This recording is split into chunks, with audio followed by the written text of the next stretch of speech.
পবিত্র কোরআনের সূরাতুজ জারিয়াতের 56 নম্বর আয়াতে কারিমা তেলাওয়াত করলাম। এই আয়াতে আল্লাহ তাআলা বলেন, ওমা খালাকতুল জিন্না ওয়াল ইনসা ইল্লা লিয়াবুদুন। জিন ইনসানকে সৃষ্টি করেছি আমার দাসত্ব, আমার ইবাদত করার জন্য।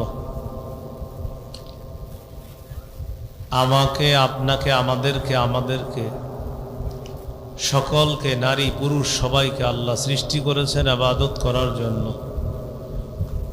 জিন জাতি, মানুষ জাতি সবাই আল্লাহর ইবাদত করবে, এই জন্য সৃষ্টি করেছেন। ইবাদত কতদিন করবে? সূরা হিজরের 99 নম্বর আয়াতে আল্লাহ বলেন, ওয়া'বুদ রাব্বাকা হাত্তা ইয়াতিয়াকাল ইয়াকিন। মরণ আসা পর্যন্ত তুমি তোমার রবের ইবাদত করো। মৃত্যু হয়ে যাবে আমার আপনার সকলের। সূরা আনকাবুতের 57 নম্বর আয়াতে আল্লাহ বলেন, কুল্লু নাফসিন দাইকাতুল মাউত।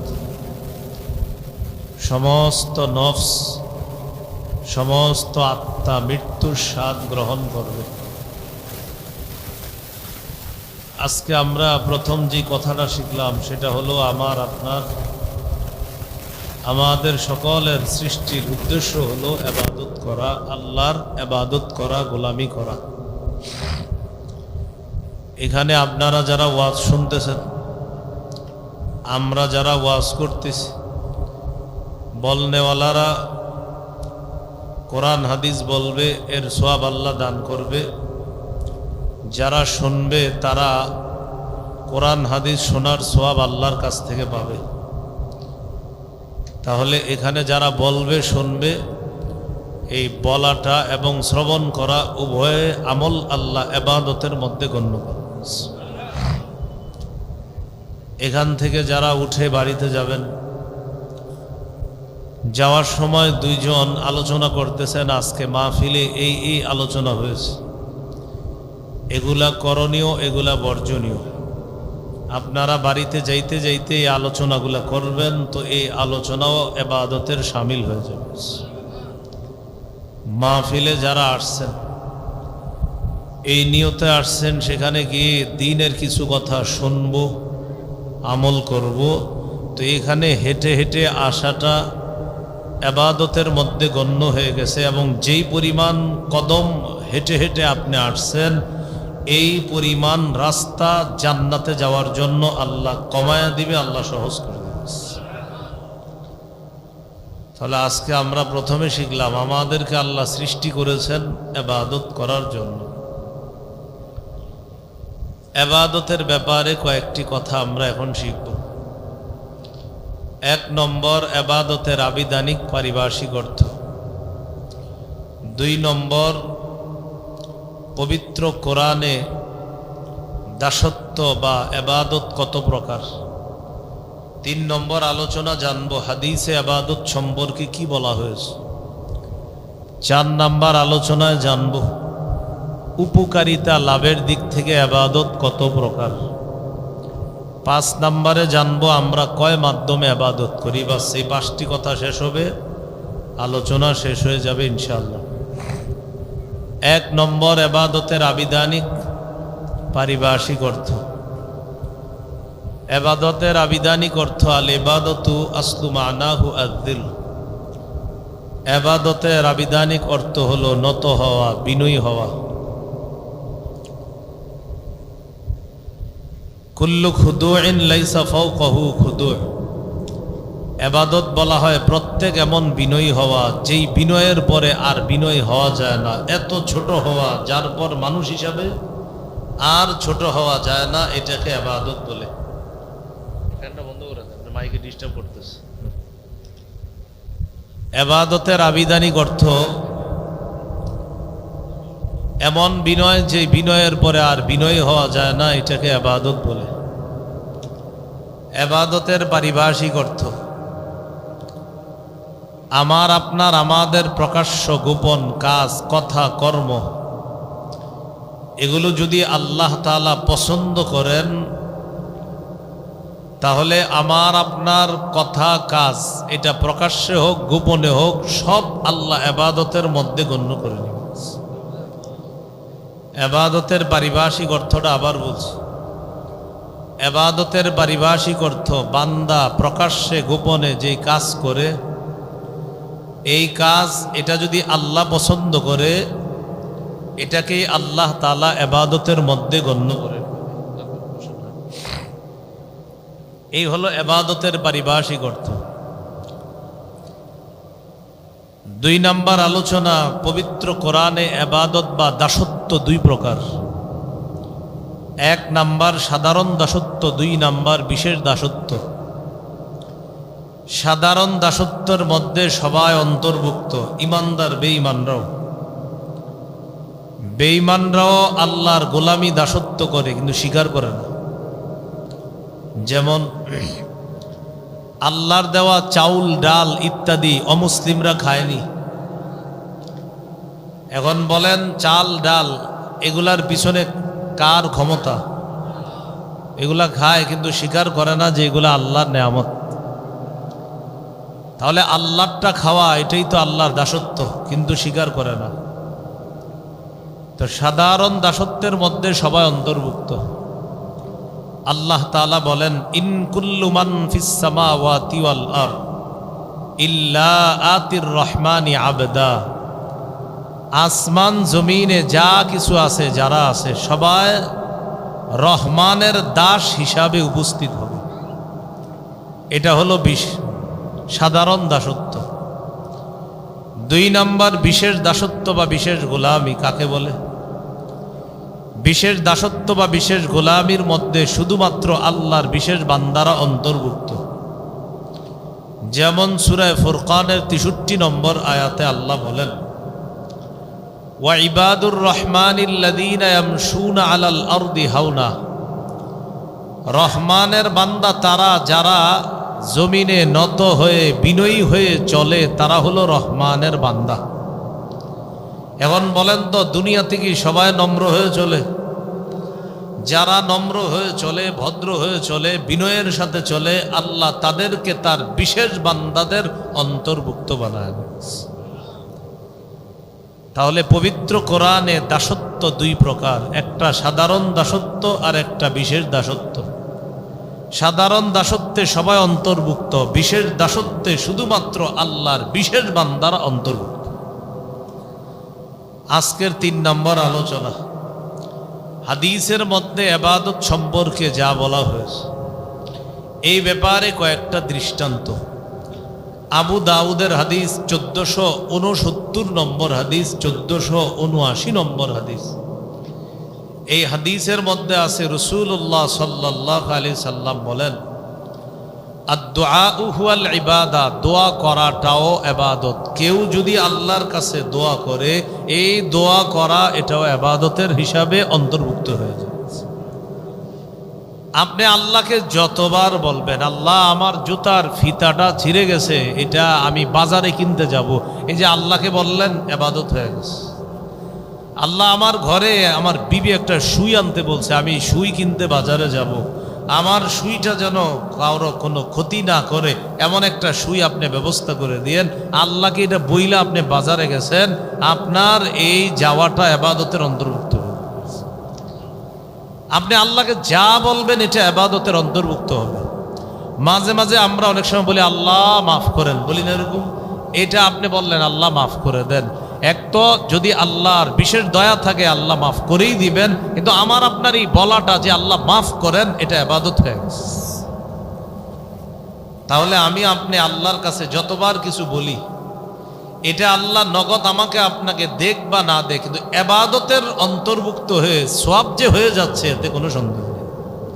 আপনি আল্লাহকে বললেন, আল্লাহ আমার 2-3 গুণ্ঠা জমি দরকার, এটা বলে আল্লাহর কাছে দোয়া করতেছেন আর চেষ্টা করতেছেন, আগামী 3-4 বছর দোয়া করছেন, জমি আসে নাই। 3 বছর পরে গিয়ে আপনি যে দোয়া করছেন ওই অনুযায়ী 3-4 গুণ্ঠা জমি আপনি পেয়েছেন, কিন্তু 3 বছর শুধু দোয়া করছেন, আল্লাহ একটা জমির ব্যবস্থা করে দেন। ওই জমিটা আল্লাহ টাকার জন্য আমি পারতেছি না কিনতে, আপনি বারবার আল্লাহকে বলতেছেন, কিন্তু ব্যবস্থা হতে হতে লাগছে 3 বছর। এই যতবার বলছেন 3 বছরের মধ্যে, ততবার আপনার এই বলাগুলা ইবাদতের অন্তর্ভুক্ত হয়ে গেছে। তা একবার আপনারা বলেন, এই যে এতবার বললাম কোনো লস হয়েছে? হ্যাঁ, লাভ।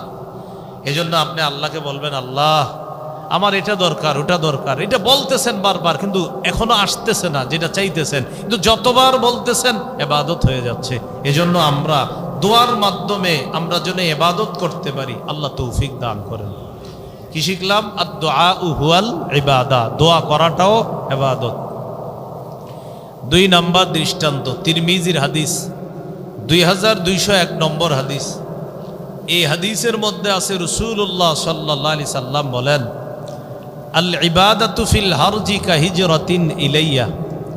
ফিতনার জামানায়, কলহ বিপর্যয়ের জামানায় আমার কোন উম্মত আল্লাহর ইবাদত করা আমি নবীর কাছে হিজরত করার সমতুল্য হয়ে যায়।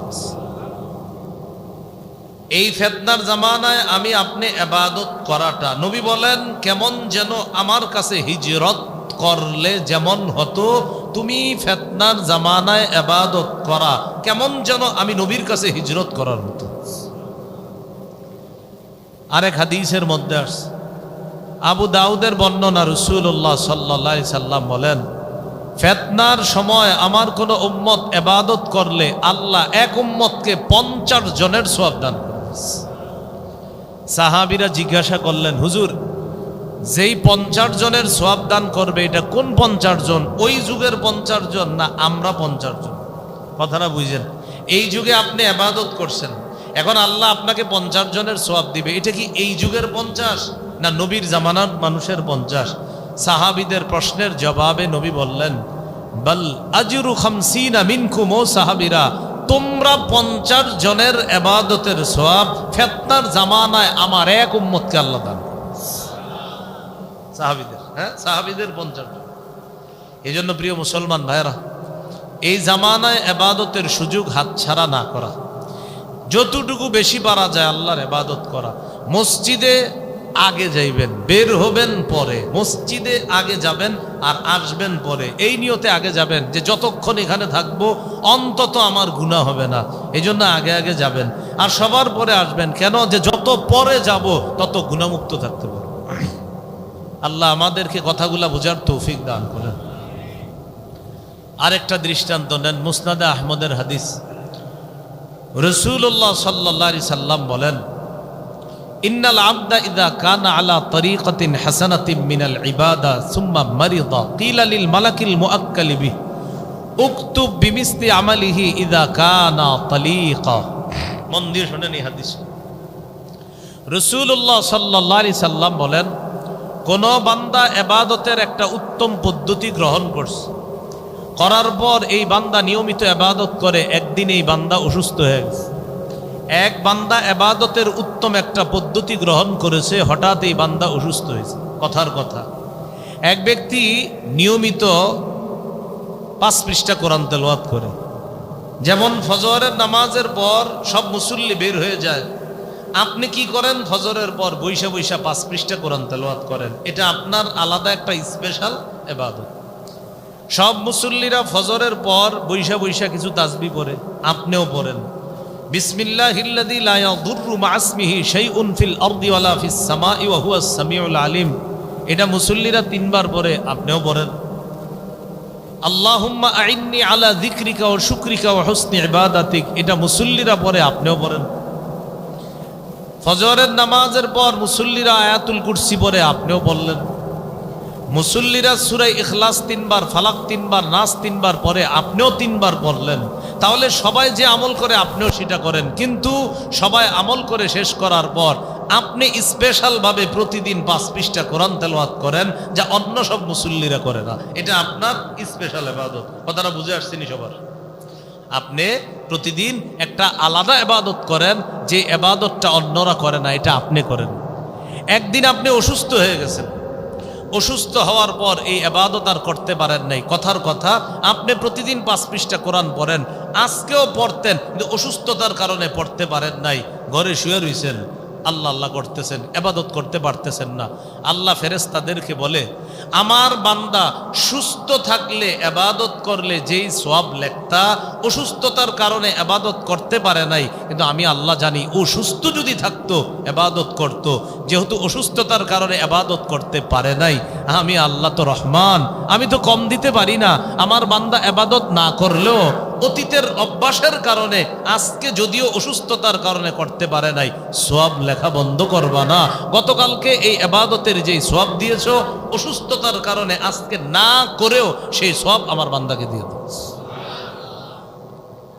এই জন্য প্রতিদিন কিছু কিছু আলাদা ইবাদত করার চেষ্টা করা, আল্লাহ তৌফিক দান করেন। আমরা প্রত্যেক দিন রাতে ঘুমাই, কিন্তু আপনার ঘুমটা যেন একটু আলাদা ঘুম হয়। কেমন? অন্যরা প্রত্যেক দিন আল্লাহুম্মা বিসমিকা আমুতু ওয়া আহইয়া পড়ে ঘুমায়, কিন্তু আপনি এটাও পড়বেন, আরও কিছু ইবাদত করবেন। অন্যরা ঘুমের সময় ডান হাত এইভাবে গালের নিচে দিয়ে পড়ে আল্লাহুম্মা বিসমিকা আমুতু ওয়া আহইয়া, সুবহানাল্লাহ আলহামদুলিল্লাহ এগুলা পড়ে, সুবহানাল্লাহ 33 বার পড়ে, আলহামদুলিল্লাহ 33 বার পড়ে, আল্লাহু আকবার 34 বার পড়ে। এইভাবে হাত গালের নিচে রাইখা নবী তার মেয়ে ফাতেমা রাদিয়াল্লাহু তাআলা আনহাকে শিখাইয়া দিছে, ফাতেমা তুমি যখন রাতের বেলা ঘুমাইবা 33 বার সুবহানাল্লাহ পড়বা, 33 বার আলহামদুলিল্লাহ পড়বা, আর 34 বার আল্লাহু আকবার পড়বা। এইভাবে তুমি প্রতিদিন ঘুমাইবা। এখন আপনিও প্রতিদিনে আমল করে ঘুমাইতেছেন, তাহলে আমাদের সবার ঘুম একরকম হইতেছে। কিন্তু আমি আপনি চেষ্টা করব অন্যরা যতটুকু ইবাদত করে আমি এর চেয়ে একটু বেশি ইবাদত করে ঘুমাবো ইনশাআল্লাহ। এইভাবে প্রতিদিন ইবাদত একটু করেন, সময়টা কাজে লাগানোর চেষ্টা করেন, আল্লাহ তৌফিক দান করেন। মা বোন যারা আছি, ঝাড়ু দেওয়ার সময় জবানে জিকির চালু রাখেন। ঝাড়ু দিচ্ছেন সুবহানাল্লাহ আলহামদুলিল্লাহ লা ইলাহা ইল্লাল্লাহ আল্লাহু আকবার, সিঁড়ি দিয়ে উপরে উঠতেছেন আল্লাহু আকবার, নিচে নামতেছেন সুবহানাল্লাহ, কাপড় ধুইতেছেন সুবহানাল্লাহ পড়েন। কাপড় ধোয়ার সময় শক্তি খরচ হয় তো আস্তাগফিরুল্লাহ পড়েন। পবিত্র কোরআনে আছে আস্তাগফিরুল্লাহ যারা পড়ে তাদের অনেকগুলা পুরস্কার, এর মধ্যে একটা হলো তাদের শারীরিক শক্তি আল্লাহ বাড়ায় দেয়। শারীরিক শক্তি আল্লাহ বাড়ায় দেয় যারা ইস্তেগফার পড়ে। আপনি গাড়ি চালান, চালাইতে চালাইতে ক্লান্ত, শরীরে শক্তি কমে গেছে, গাড়িটা একটু বন্ধ করে 5 মিনিট অথবা 1 মিনিট একটু আস্তাগফিরুল্লাহ পড়েন। আপনি ভৈরব থেকে এখানে আসবেন, আসার সময় পকেটে হাত দিয়ে দেখেন মোবাইল ছিনতাই হয়ে গেছে। ইতিমধ্যে আপনি যে গাড়িতে উঠবেন, আপনার কোটিপতি হওয়া সত্ত্বেও পকেটে ভাড়ার টাকা নাই, রাত বাজে 1:30 2টা, একটা গাড়িও পাওয়া যাইতেছে না যে বাড়ির সামনে নাইমা ভাড়াটা দিবেন। ওই মুহূর্তে আপনি হাঁটা ছাড়া কোনো উপায় নেই, 2.5 কিলো 3 কিলো রাস্তা হেঁটে আসবেন। তো হাঁটার জন্য শক্তির প্রয়োজন, কোরআনের আমল করবেন। আল্লাহ আপনি কোরআনে বলছেন ইস্তেগফার বললে শক্তি বাড়ে, আমার এখন 2.5-3 কিলো হাঁটতে হবে, 100 বার 200 বার আস্তাগফিরুল্লাহ পড়েন, পড়ার পর হাঁটা শুরু করেন, ক্লান্ত হবেন আবার ইস্তেগফার পাঠ করবেন। আল্লাহর কোরআনের ওয়াদা, আপনার খরচ হওয়া শক্তি আল্লাহ অবশ্যই এটা শরীরে সঞ্চয় করে দিবেন। তো বলছিলাম সময়গুলা কাজে লাগানো, একটা সময়ও অপচয় না করা, সময় অপচয় না করা। আল্লাহ আমাদেরকে প্রতিটা মুহূর্ত ইবাদতে কাটানোর তৌফিক দান করেন। তো ইবাদতের দৃষ্টান্ত 3 নাম্বার গেল। তাহলে কি শিখলাম বলেন তো? 3 নাম্বার দৃষ্টান্তে প্রতিদিন কিছু স্পেশাল ইবাদত করব, যেন অসুস্থ হওয়ার পরেও আল্লাহ খুশি হয়ে সওয়াব দিতে থাকে, যে আমার এই বান্দা অসুস্থ হয়েছে তাই ইবাদতটা করতে পারে না, সওয়াব লেখা বন্ধ করো না, ফেরেশতা সওয়াব লিখতে থাকে। আরেকটা দৃষ্টান্ত নেন, হাদিসের একটা কিতাব আছে সহিহুল জামে, এই কিতাবের 4214 নম্বর হাদিস। এই হাদিসের মধ্যে আছে রাসূলুল্লাহ সাল্লাল্লাহু আলাইহি সাল্লাম বলেন, ফাদলুল ইলমি আহাব্বু ইলাইয়া খায়রুম মিন ফাদলিল ইবাদাহ। রাসূলুল্লাহ সাল্লাল্লাহু আলাইহি সাল্লাম বলেন, একজন আলেমের এলেম অন্বেষণ করা, সাধারণ মানুষ নফল ইবাদত করলে যেই ফজিলত, একজন আলেম এলেম অন্বেষণ করলে আল্লাহ তার চেয়ে আরো বেশি ফজিলত দান করেন।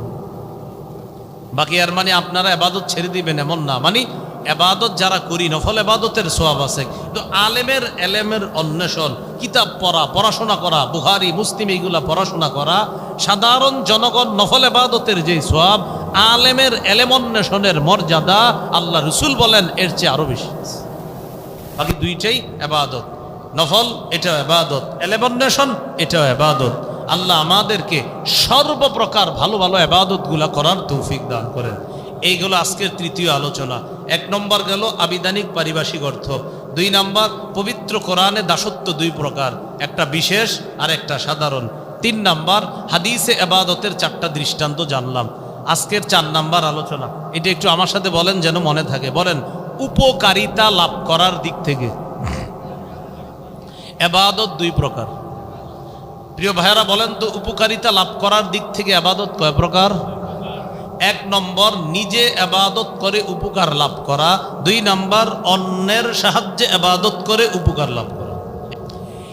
নিজে ইবাদত করে উপকার লাভ করা যেমন, একটু বলি আমরা সবাই, বলেন সুবহানাল্লাহ সুবহানাল্লাহ সুবহানাল্লাহ। যতবার বলছি ততবার জান্নাতে গাছ হয়ে গেছে। এটা আমরা নিজে নিজে ইবাদত করে সওয়াব কামাই করলাম। পড়েন সুবহানাল্লাহি ওয়া বিহামদিহি সুবহানাল্লাহি ওয়া বিহামদিহি সুবহানাল্লাহি ওয়া বিহামদিহি। এতটুকুই বাস। দৈনিক 100 বার পড়বেন। কয়শো বার? 100 বার। পড়েন তো সুবহানাল্লাহি ওয়া বিহামদিহি সুবহানাল্লাহি ওয়া বিহামদিহি 100 বার। মসজিদে বসে রয়েছেন গিয়ে, নামাজের এখনো 20 মিনিট বাকি, সুন্নত পড়ার পর দেখেন এখনো 15 মিনিট বাকি। আপনার এই 100 বার সুবহানাল্লাহি ওয়া বিহামদিহি পড়তে 2-3 মিনিটও লাগবে না। 100 বার পড়বেন। সহিহ বুখারীর বর্ণনা, 6405 নম্বর হাদিস, খতায়াহু ওয়া ইন কানাত মিসলা জাবাদিল বাহরি, সমুদ্রের ফেনা পরিমাণ পাপও আল্লাহ মাফ করে দেন। তাহলে আমলটা কি? সুবহানাল্লাহি ওয়া বিহামদিহি।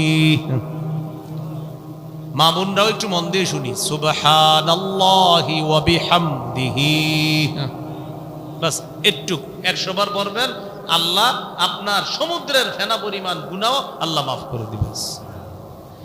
এখন দেখেন, এই যে ইবাদতটা করলেন, এটা নিজে নিজে কামাই করছেন সওয়াব। যে কি সওয়াব? যে ভাই আমি 100 বার সুবহানাল্লাহি ওয়া বিহামদিহি পইরা আমার গুনাহ মাফ করাইছি আল্লাহর কাছ থেকে। এটা নিজে নিজে ইবাদত করে সওয়াব কামাই করলেন।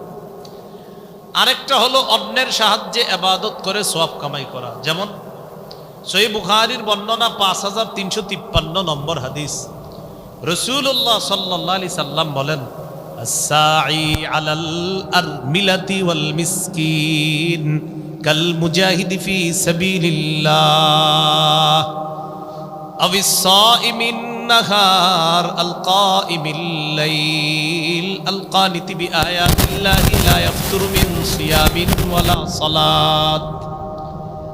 কোন ব্যক্তি বিধবা নারীর সহযোগিতায় এগিয়ে গেছে, কোন ব্যক্তি বিধবা নারীর সহযোগিতায় এগিয়ে গেছে, কোন ব্যক্তি অসহায় মানুষের সহযোগিতায় এগিয়ে গেছে, মুজাহিদ জিহাদ করলে যেই সওয়াব, সারা রাত নফল নামাজ পড়লে যেই সওয়াব, সারাদিন নফল রোজা রাখলে যেই সওয়াব, অসহায় ব্যক্তিকে সহযোগিতা করলে, বিধবা নারীকে সহযোগিতা করলে, মুজাহিদ এবং রাতের তাহাজ্জুদ গুজার এবং সারাদিন রোজা রাখনেওয়ালা যেই সওয়াব পাবে, ওই এক ব্যক্তিকে আল্লাহ সেই সওয়াব দান করবে। বিধবা নারীর সহযোগিতা করলেন আপনি, আল্লাহ আপনাকে জিহাদের সওয়াব দান করবে, আল্লাহ আপনাকে সারা রাত তাহাজ্জুদের সওয়াব দান করবে, আল্লাহ আপনাকে সারাদিন নফল রোজা রাখার সওয়াব দান করবে। তাহলে বিধবা এবং অসহায় মানুষের সহযোগিতা গেলেন। এখন বলেন, আমরা যে বিধবা অথবা অসহায়কে সহযোগিতা করে সওয়াব পাইলাম, এটা কি নিজে পাইলাম না অন্যের সাহায্যে? অন্যের সাহায্যে মানে গরিব না থাকলে দান করবেন কারে? এই যে গরিবরে দান করে শুকরিয়া আদায় করবেন যে আলহামদুলিল্লাহ আজকে গরিব আছে বলে আমি তার কারণে দান করার সওয়াবটা পাইছি। জাকাত দেওয়ার পরে শুকরিয়া আদায় করবেন যে আলহামদুলিল্লাহ আমি জাকাত দিতে পারছি, অর্থাৎ এই লোকটা আছে বইলা আজকে আমি জাকাত দিতে পারলাম, সে যদি না থাকতো আমি কিভাবে দিতাম, তার কারণে আল্লাহ আমারে সওয়াব দান করবে। এটা হলো অন্যের সাহায্যে সওয়াব লাভ করা, ইবাদতের মাধ্যমে সওয়াব। তাহলে একটা হলো নিজে ইবাদত করে সওয়াব কামাই করা, আরেকটা অন্যের সাহায্যে ইবাদত করে সওয়াব কামাই করা। যেমন তালিম, শিক্ষা দেওয়া। বলেন তো, শিক্ষা দেওয়া কি একা সম্ভব? শিক্ষা দেওয়া একা সম্ভব না। قال رسول الله صلى الله عليه وسلم خيركم من تعلم القرآن وعلمه। তিরমিজির হাদিস 2909 নম্বর হাদিস। এই হাদিসের মধ্যে রাসূলুল্লাহ সাল্লাল্লাহু আলাইহি সাল্লাম বলেন, তোমাদের মধ্যে সর্বোত্তম ওই ব্যক্তি যে কোরআন শিখে অন্যকে শিখায়। এখন বলেন তো, অন্যকে শিখানোর কাজটা একজনে হয় না কমপক্ষে দুইজন লাগবে? কমপক্ষে দুইজন। তাহলে তালিম বা শিক্ষা দেওয়ার সোয়াবটা কামাই করতে হলে একজন ছাত্র লাগবে। এই যে তালিম বা উস্তাদ যেই সোয়াবটা কামাই করে, এটা ছাত্রের সাহায্যে সোয়াব কামাই করে, এটা হলো অন্যের সাহায্যে সোয়াব কামাই করে। উস্তাদ ছাত্রকে পড়াইতেছে, আল্লাহ উস্তাদকে সোয়াব দান করে। এখানে উস্তাদ তালিমের সোয়াব পায় অন্যের সাহায্যে, অর্থাৎ ছাত্র আছে বলে উস্তাদকে আল্লাহ সোয়াব দান করে। এ হলো আজকের 4 নাম্বার আলোচনা, আজকের শেষ আলোচনা, গুরুত্বপূর্ণ অংশ। এটা আমার সাথে একটু বলেন, তাহলে সহজে মনে রাখবেন। বলেন, সাধারণত আমরা 5 মাধ্যমে ইবাদত করি। বলেন তো, আমরা কয় মাধ্যমে ইবাদত করি? বলেন, কলব দিয়ে, মুখ দিয়ে, আবার কলব দিয়ে, জবান দিয়ে। একটা হলো কলব দিয়ে, আরেকটা হলো কি দিয়ে? জবান। 3। বলেন, শরীর দিয়ে, টাকা দিয়ে। টাকা এবং শরীর দিয়ে। 1 নাম্বার কলব দিয়ে, 2 নাম্বার জবান দিয়ে, 3 নাম্বার শরীর দিয়ে, 4 নাম্বার অর্থ সম্পদ দিয়ে, 5 নাম্বার অর্থ এবং শরীর দিয়ে। এই 5 মাধ্যমে আমরা ইবাদত করি। এবার আমরা 5টা নাম দিব এটার। 1 নাম্বার ইবাদত করি অন্তর দিয়ে, এটাকে বলা হয় আত্মিক ইবাদত, মানে আত্মার সাথে সম্পর্ক। আত্মার সাথে সম্পর্ক যেমন নিয়ত করা, বিশুদ্ধ নিয়ত। বুখারীর 1 নম্বর হাদিসে আছে, قال رسول الله صلى الله عليه وسلم إنما الأعمال بالنيات। আমলের প্রতিদান নিয়তের সাথে। এখন আপনারা একটু বলেন তো, নিয়ত দেখি কারা কারা আছেন, আমার দেখান তো একটু। নিয়তটা দেখানো যাবে? আরে নিয়ত কখনো দেখানো যাবে? এটা কোথায় থাকে? অন্তরে। বলেন, কোথায় থাকে? তাহলে নিয়ত এটা অন্তরে থাকে। বলেন, নিয়ত কোথায় থাকে? তাহলে আজকে থেকে কেউ যদি জিজ্ঞাসা করে, ভাই নিয়ত কোন অঙ্গের ইবাদত, জবাব দেন কোন জায়গার ইবাদত? অন্তরের। তাহলে নিয়তকে বলা হয় আত্মিক ইবাদত। নিয়ত এটা অন্তরে থাকে, এটাকে বলা হয় আত্মিক ইবাদত। আপনি একজনকে 1 কাপ চা পান করাইতেছেন, মনে মনে নিয়ত, আল্লাহ তাকে মোহাব্বত করে এই 1 কাপ চা পান করাইলাম। এই যে মোহাব্বত, এটা হলো আপনার অন্তরের নিয়ত। শুধু এই মোহাব্বত থাকার কারণেও আল্লাহ আপনাকে আত্মিক ইবাদতের সওয়াব দান করবে। আল্লাহ কথাগুলা বোঝার তৌফিক দান করেন। আপনি বাসা থেকে রওনা করছেন, এই মাহফিলে আসবেন। মাহফিলে আসার পথে ঠিক এই কাছাকাছি এই গেটটার কাছে আইসা ফোন আসছে, তুমি কোথায়? আমি তো মাহফিলে আসছি। না না না, তোমার আম্মাকে হসপিটালে নিতে হবে, তাড়াতাড়ি আসো। তাহলে আপনি গেট থেকে আবার চলে গেলেন মাকে হসপিটালে নেওয়ার জন্য, কিন্তু আপনার নিয়ত ছিল এই মাহফিলে ওয়াজ শুনবেন। আপনি যে নিয়ত করে এসেছিলেন ওয়াজ শোনার জন্য, মায়ের অসুস্থতার কথা শুনে চলে গেছেন আবার ওয়াজ না শুনে। আমরা ওয়াজ শুনে যে সওয়াব পাবো, আপনি না শুনেও সেই সওয়াব আল্লাহ দান করবেন। অন্তরে নিয়ত ছিল আপনার, আপনি ওয়াজ শুনবেন আইসা, এই নিয়তের কারণে আল্লাহ আপনাকে সওয়াব দান করবেন। মনে থাকবেনি কথাগুলো ইনশাআল্লাহ। আল্লাহ কথাগুলো মনে রাখার তৌফিক দান করেন। আপনি মসজিদে রওনা করছেন, জামাতে নামাজ পড়বেন। নাওয়ারা করার পর মাঝখানে আসার